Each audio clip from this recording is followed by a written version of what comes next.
welcome to the CHRISTWVRKS podcast. And today I've got Dan Morris, the owner of Tooth and Talon Tattoo. So do you want to introduce yourself and sort of say a bit of your background and what you're doing? Oh my God, that's this is the only bit. This is the only bit that'll be like an interview. Like after that. Okay. My name's Dan. I've been tattooing for almost 18 years now. Been tattooing in Manchester for almost 13, I think. That's about it. Yeah, cool. Yeah. How long has Tooth and Talon been open now? It's 3 years now. Really? It feels like so much longer than that, eh? Yeah, it seems to have flown by.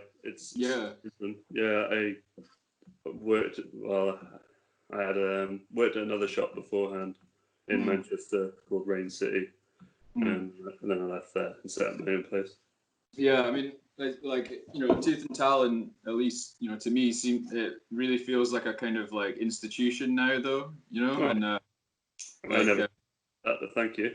yeah. Well, like I mean, that's what it is to me. Like when I was first kind of like, right, what shop? So I want to try and get a guess, but like Tooth and Talon was definitely like kind of like north of England, definitely there. What have you been doing since we were now locked inside and not tattooing?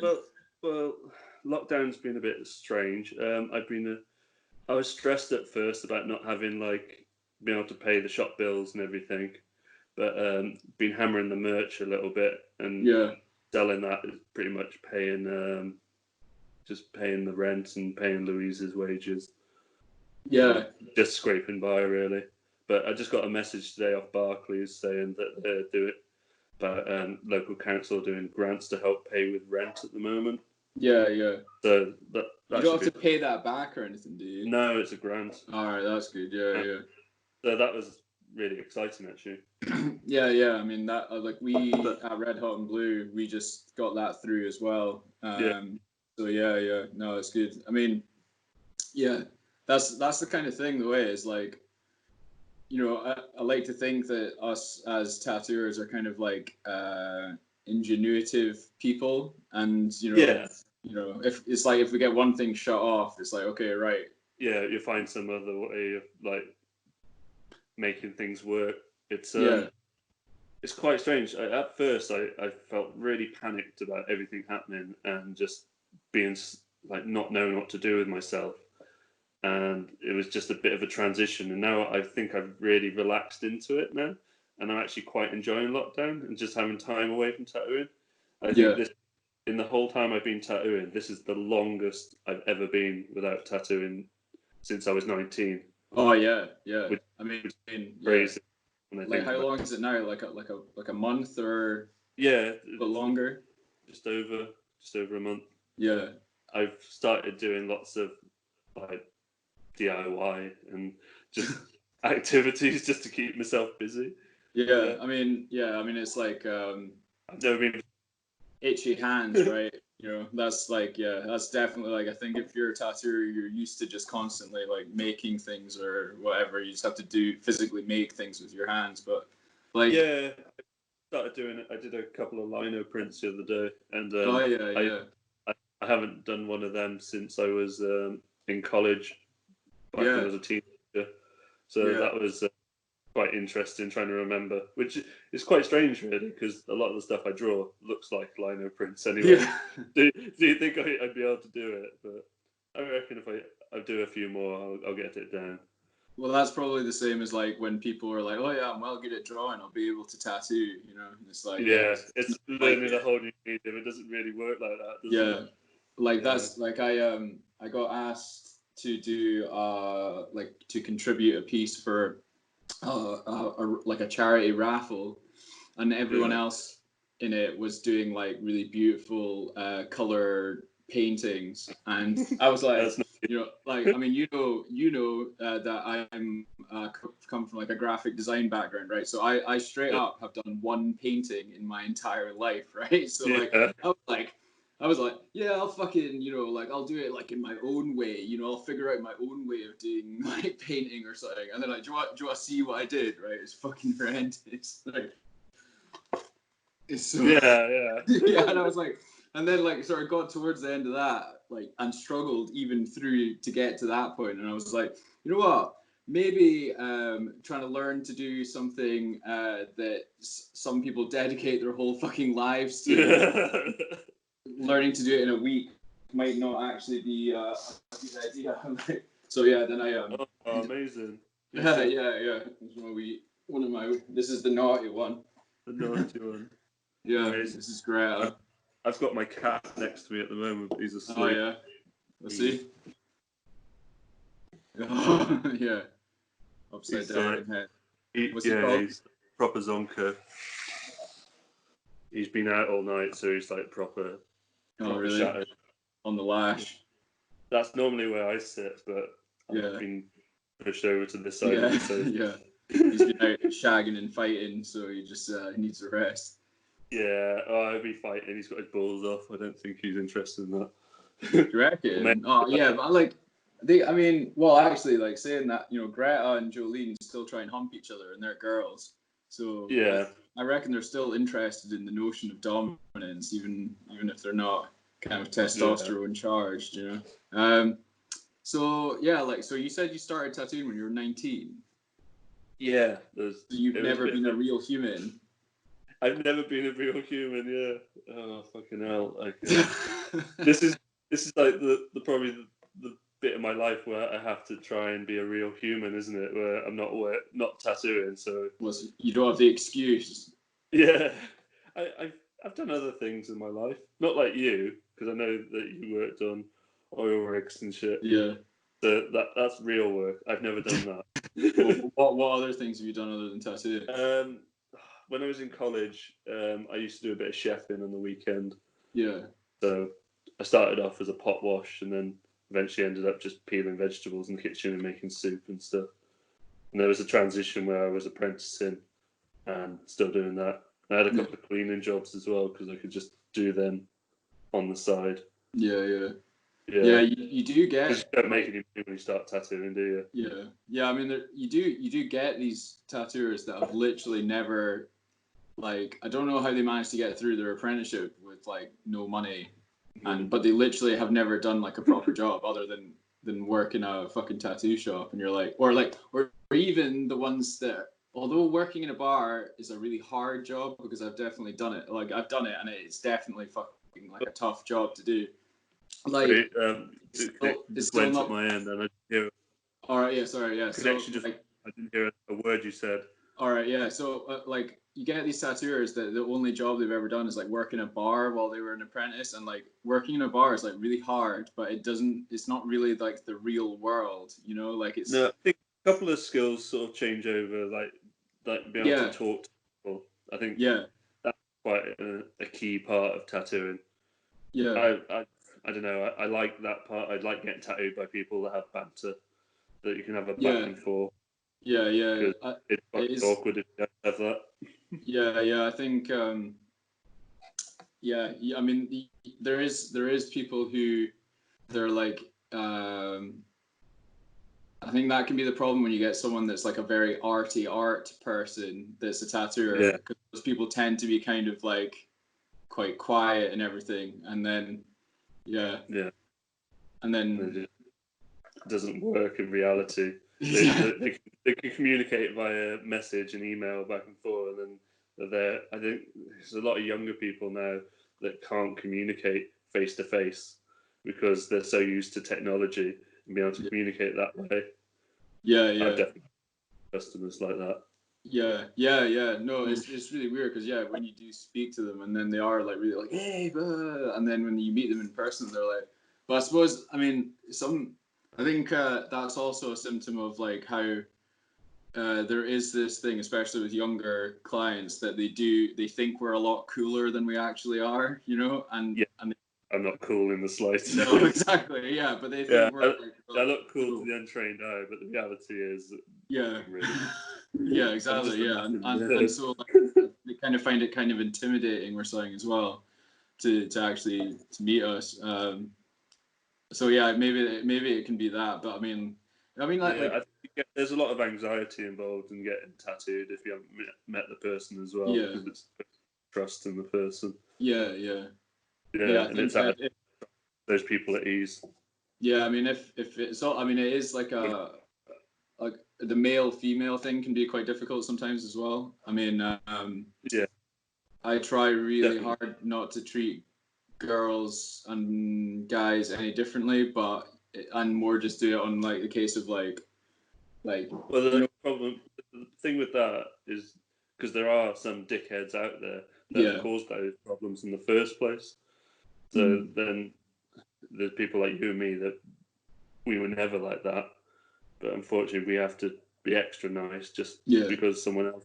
It's the same thing with having like a rescue dog, like you taking on someone else's responsibility because someone else was mean to that animal. yeah, I'm not exactly the same, but yeah. yeah.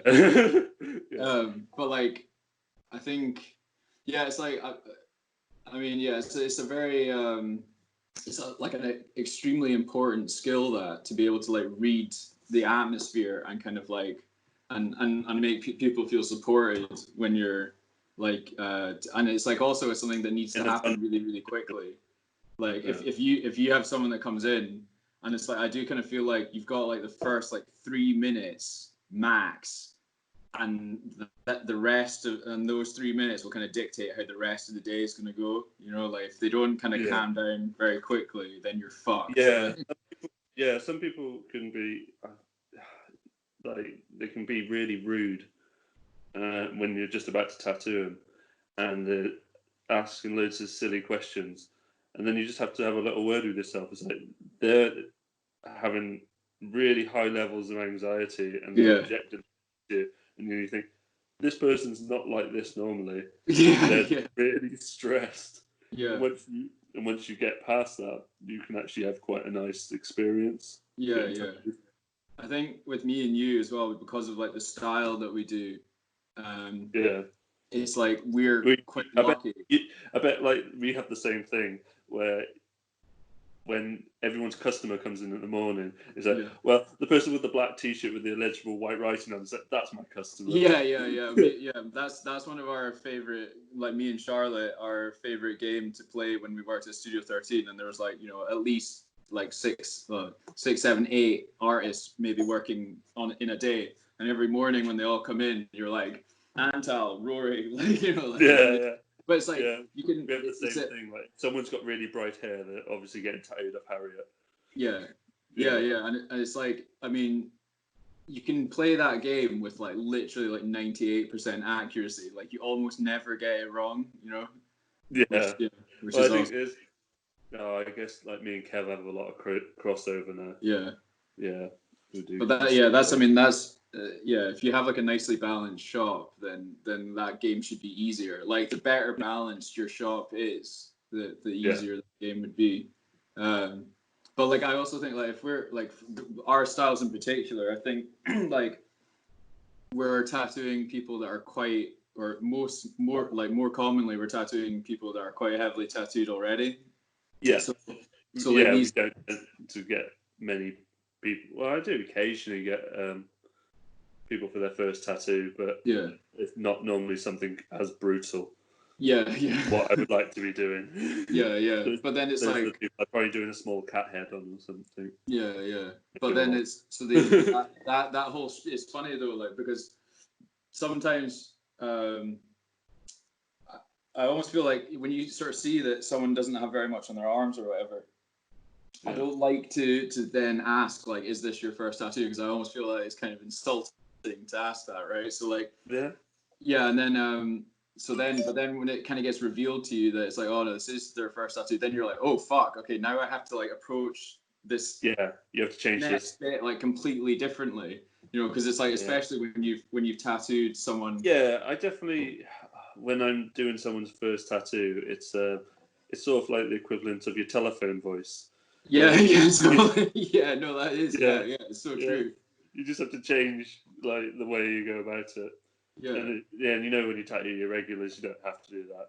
You probably like you have that for about 30 seconds where you do the first couple of lines and then you're straight into it. And sometimes not even that. Like, I mean, I remember when I got tattooed by Jason Corbett, like Yeah, I was lying He there. doesn't fuck about, does he? No, exactly. Yeah, I know. It's like he just went like basically He wants like to, yeah. I literally like lay down, and then he was like that, like straight into me, and I was like, "Fucking hell! Like, are you not gonna like ask me even if I'm ready to go yet?" He was like, "What did he say?" He was like,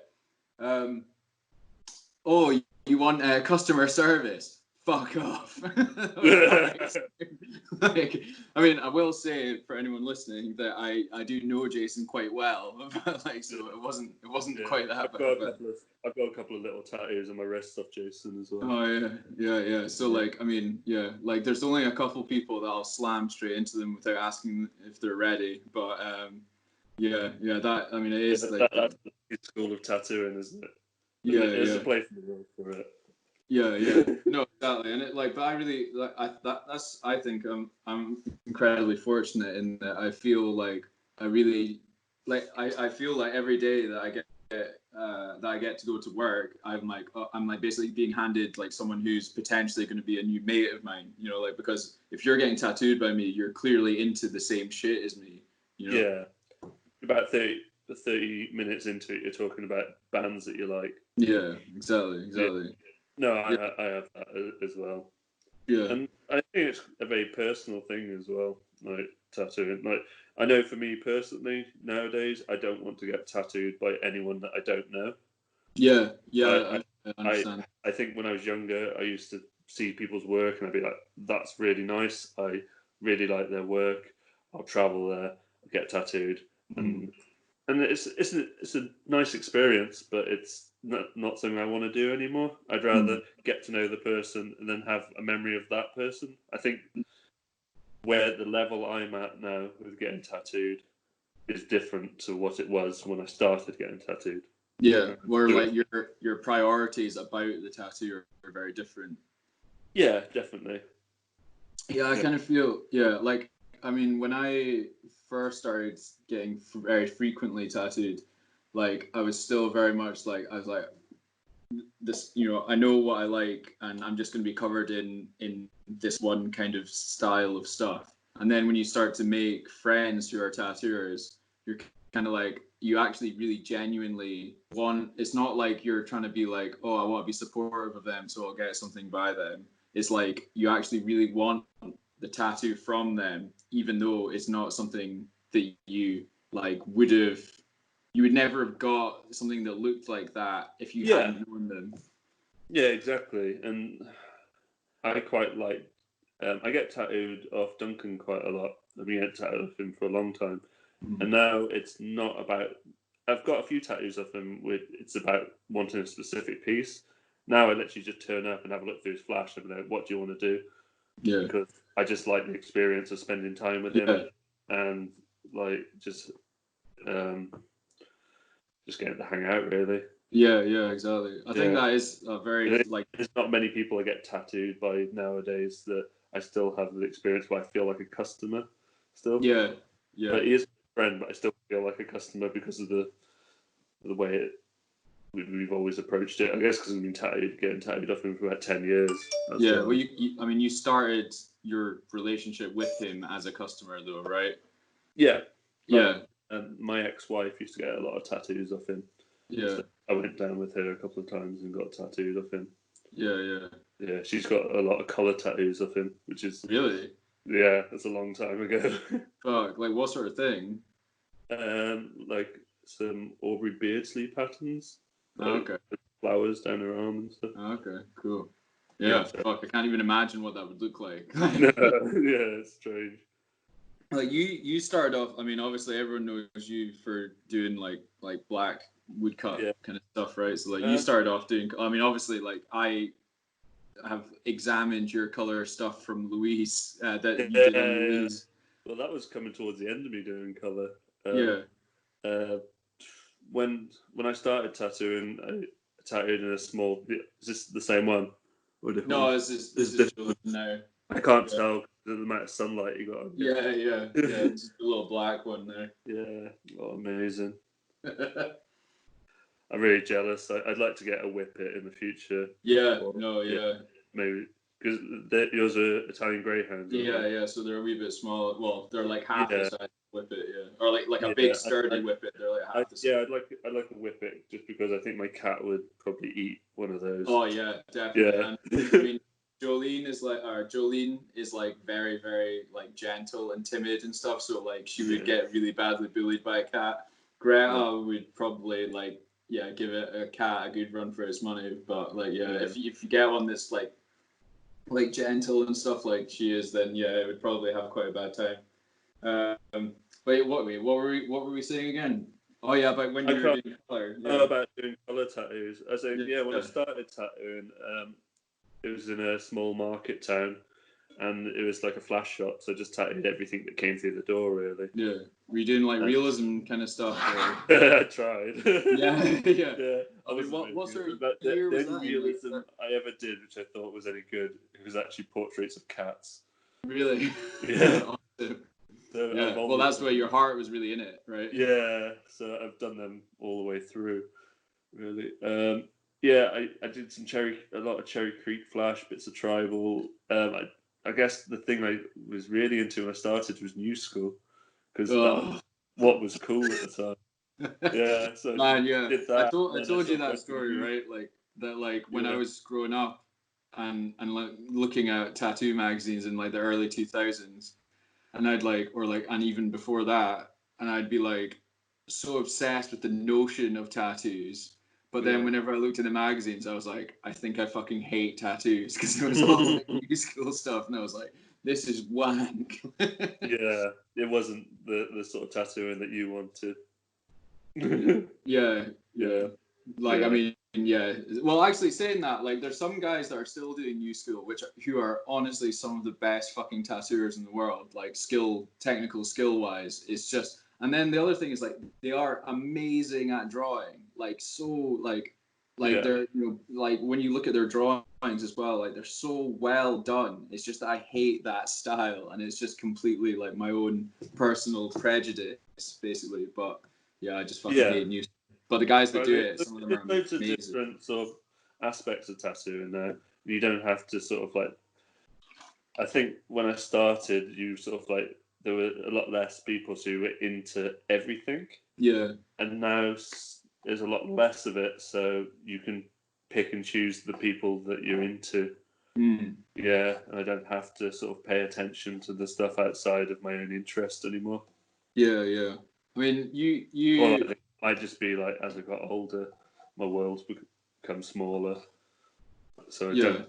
Yeah.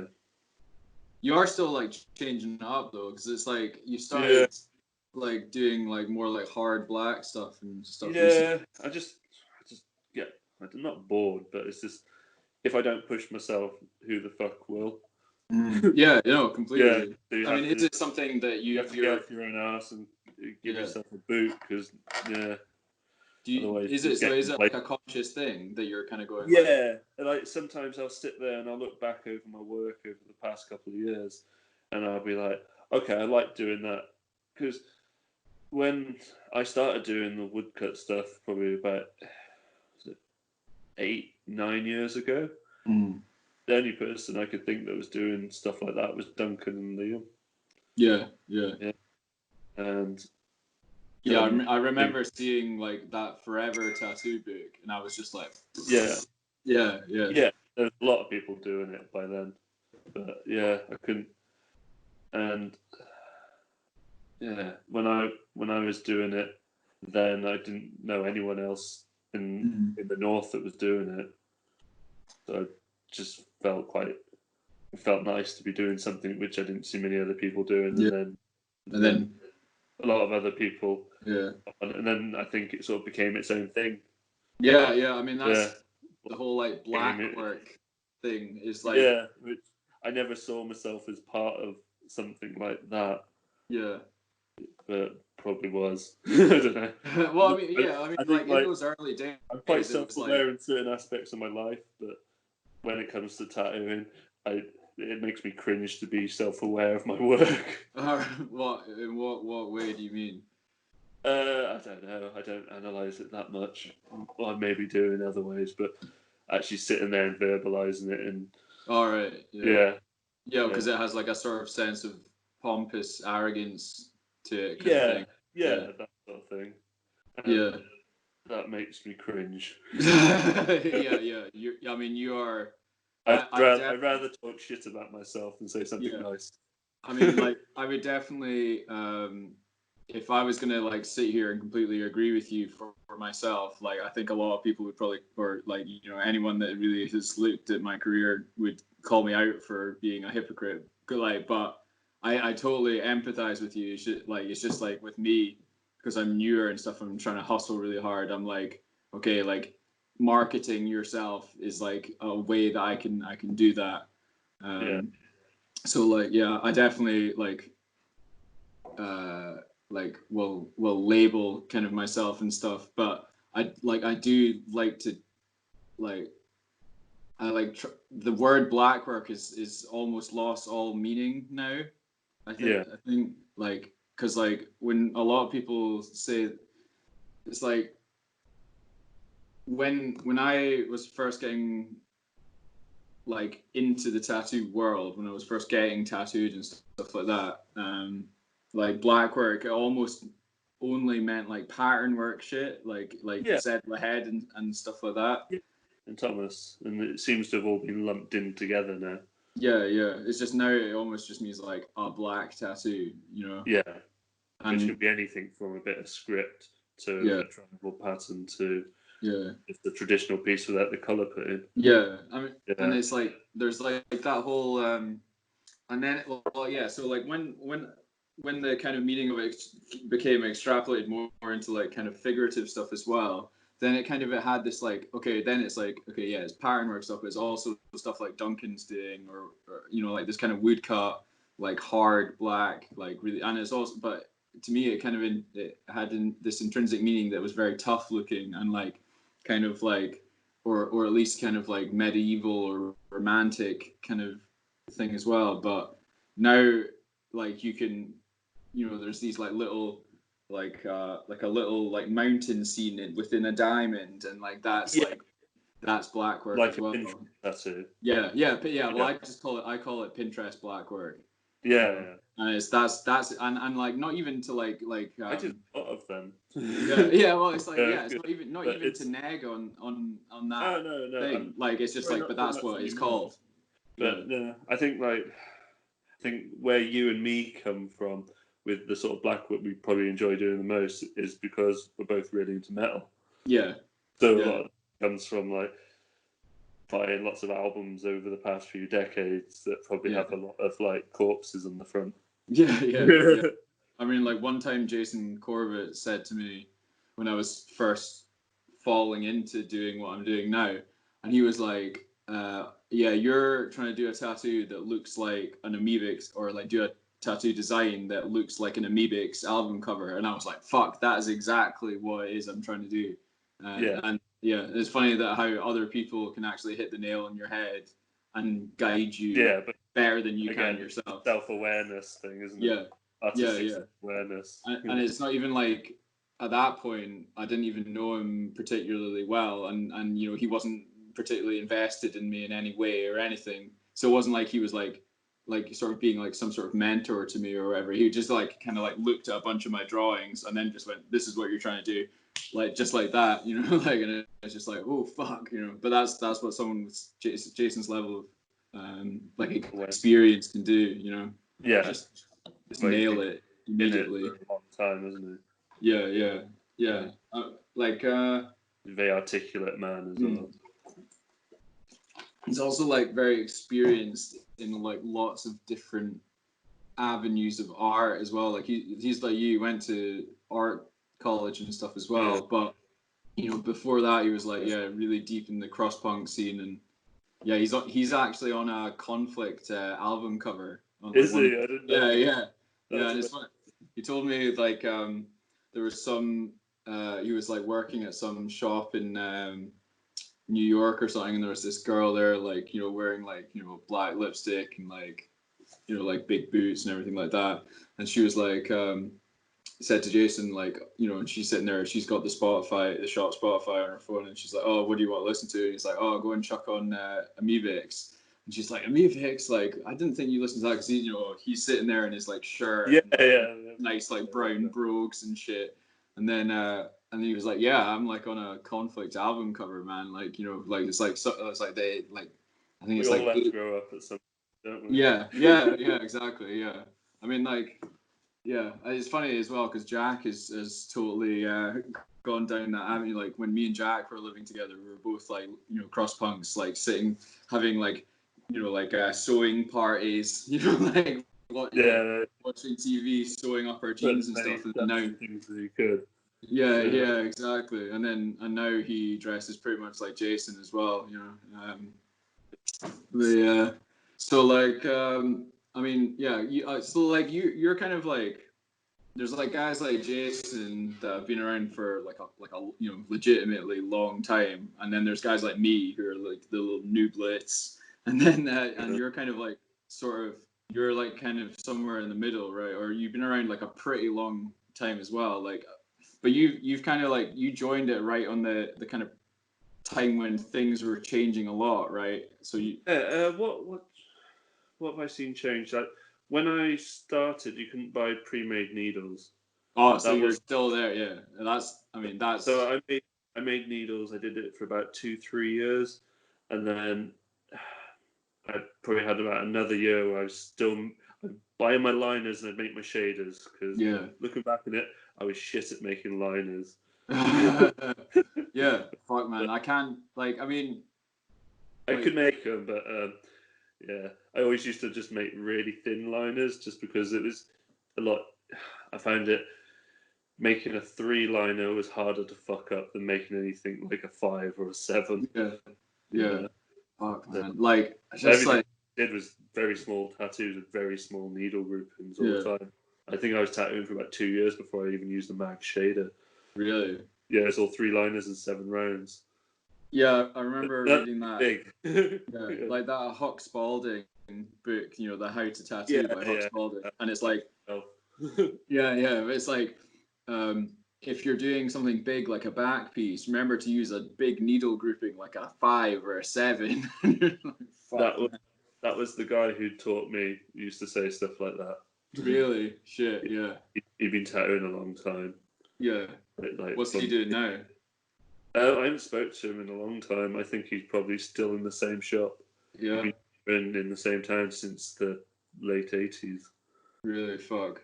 What was your apprenticeship like then? Yeah, it was good. It was a bit different to tattooing now. It was just tattooing everyone that walked in off the street. But like, I mean, I think did you learned a lot. Did you like what was the kind of like the initiation process? Like, did you have to work at the shop for a year, or? I was there for 5 years, and I was referred to as the apprentice the whole time I was there. Yeah. Yeah. So I'd go in the morning, clean up, make everyone's stencils, set up everyone's station, clean down everyone's grips. I did that for the whole time I was there. Really? Yeah. So how long before you were tattooing and stuff? About 6 months. Oh yeah, okay. Yeah. Well, they were very supportive in a lot of ways. They just let me do my own thing and just gave me the opportunity to make my own money. Very grateful for that. Yeah. But yeah, tattooing has changed a lot. It was just tattoo whatever anyone asked for, and you wouldn't really ever give much input into it. Yeah. So I thought, was it just like it just wasn't? If someone came in with like, this is a picture of my goldfish, you would just try and tattoo it as it looked in the picture. Yeah. There would never be like, it would look better if we did it like this and did this. Yeah. So looking back on it, a lot of my tattoos are very naive because I never like gave any input into like, it would look better if we did this and we put it here and we changed this bit and put that with it, and it's just, there was never any of that. Yeah, but you weren't seeing any other guys do that, right? It's not until I started traveling and getting tattooed that I realized like where I was quite naive. Yeah, and then I started going off and getting tattooed by people whose work I liked, and then I was just like, wow, this is a completely different level of tattooing. I think I went off. I got this hand tattoo by Thomas Hooper in 2005. Yeah. And I was just like, okay, so tattooing can be a much higher level. So like I couldn't get over like how neat every single line was, and how quick he did it, and how smooth all the shading, and it still is. And that's a 50-year-old tattoo. Yeah. And it was just like it opened my eyes a lot, just seeing what could be done.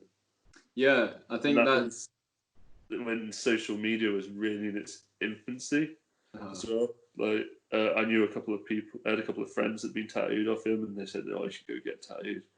So I just travelled up to Thrift Street and got some work. Yeah, I mean, like I remember, what was it, like BME Easy? Yeah.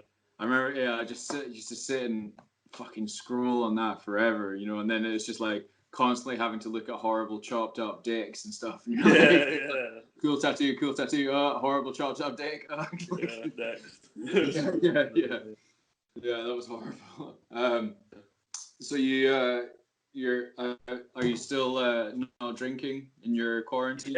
Yeah. This is a 0% Heineken. All right. Yeah. Doesn't actually a beer.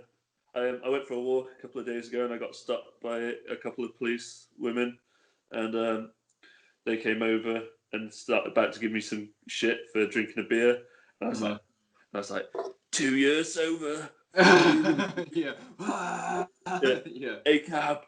Exactly. Yeah. Always carry a Bible. I felt pretty smug. Yeah. What did they say, like? Yeah, they didn't say anything. They just said, "Oh, okay," and then just walked away.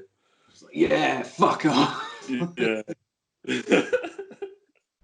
So like, I think they did say something. They were looking for some guys that were really drunk. They'd been swimming in the river. No one had reported them, and they were trying to find them. I'd seen them actually like further down, sort of getting out of the water soaked. Fuck's sake. Yeah. But then what if a man can't have a beverage and then go for a swim in a river, then during lockdown. during quarantine. Yeah. Then that's not a country I want to live in. Yeah. They were leathered. I could fair. from like a mile away. I was like, "What the fuck's going on?" There's this guy like. Well, there's nothing else to do, eh? You might as well go. Exactly. Today. Get drunk and go swimming. Yeah. Well, yeah. I mean, Abby's mum the other day we were talking about this really beautiful park that's in Edinburgh. Yeah. Well, she was like, "Oh, I'd never been there before," and I was like, "Oh yeah, we used to get really drunk when we were teenagers and wade about in the river." And oh, that's nice. Yeah, good times. So, like, what are you? What's your kind of ideas for keeping yourself from going mental for the next? To be honest, I've actually been doing really well. I ripped out all the wallpaper in my spare room upstairs, and I replastered it and painted it, and I've knocked a wall down. Really? Ripped out a garden shed. And actually, I've done most of this with my daughter lives just around the corner with my ex-wife, but because it counts as a joint household, I've actually been hanging out with her stepdad quite a lot. Yeah. So he can come over. So we've just been doing loads of stuff together. All right, nice. That's quite nice. So he's helped me rip the shed out and knock the wall down and like do all the painting in the room. Yeah. So sweet. The DIY is good. I've done the screen prints. I've been bagging up all the merch. Have you got any new stuff coming out? We got. Do you know Jack Ankerson? Yeah. Yeah, he's a good mate of mine, and he's just done me a T-shirt design. Oh, sweet. Yeah. So hopefully that'll be here later this week, and Rebecca Vincent's done one as well. Oh, really cool. So you're kind of like more starting it as like a brand almost then. Well, yeah, I guess so. I like just getting my friends involved. Yeah. Yeah, because like it's I guess it's sort of I'm trying not to like exploit anyone, so they get something out. They get something out of it. I get something out of it. Well, everyone gets something out of it, and I make the price of the merch actually quite cheap, so no one's getting ripped off. Yeah, yeah. Well, yeah. I mean, I've actually got like a bunch of stuff coming up as well, and I was actually going to ask you if you want to do like a collaboration thing for it. So yeah. yeah, could do something. Yeah. Like yeah, I've got a whole bunch of stuff coming out, and I wanted to do like The signals. like that. Sorry. So you just went all pixelated for a second. Yeah. No, I've got a bunch of like different stuff coming out soon, and then I was thinking that I was like, like we've got so many like really awesomely talented friends whose style also kind of is within the same realm. Yeah, part of the same creative pool. Yeah. I'm up for doing something like that. Just drop us a message. Yeah, awesome, man. Well, yeah, it's good that I didn't ask you on this podcast, and then you told me to fuck off. So yeah, I tell you to fuck off afterwards when we. All right, yeah, that's very, very considerate of you. Well done. Yeah. They never said, they're like, when's that fucking Dan Morris Jamie Christ collab coming out? Fucking never, pal. Yeah. Right, man. Cool. Well, it was awesome to meet you again. Yeah, you too. Hopefully we see each other when this is all over. Yeah, well, I mean, I did have that guest spot booked in. So, I mean, yeah, like it's this. Yeah. Soon after you get things open up. So yeah. Once that. Yeah. Bits of normality. Yeah, sweet, man. Cool. Well, I'll see you then. Yeah, it's good to see you. Yeah, you too, bro. See you later. Take care. Bye. Bye.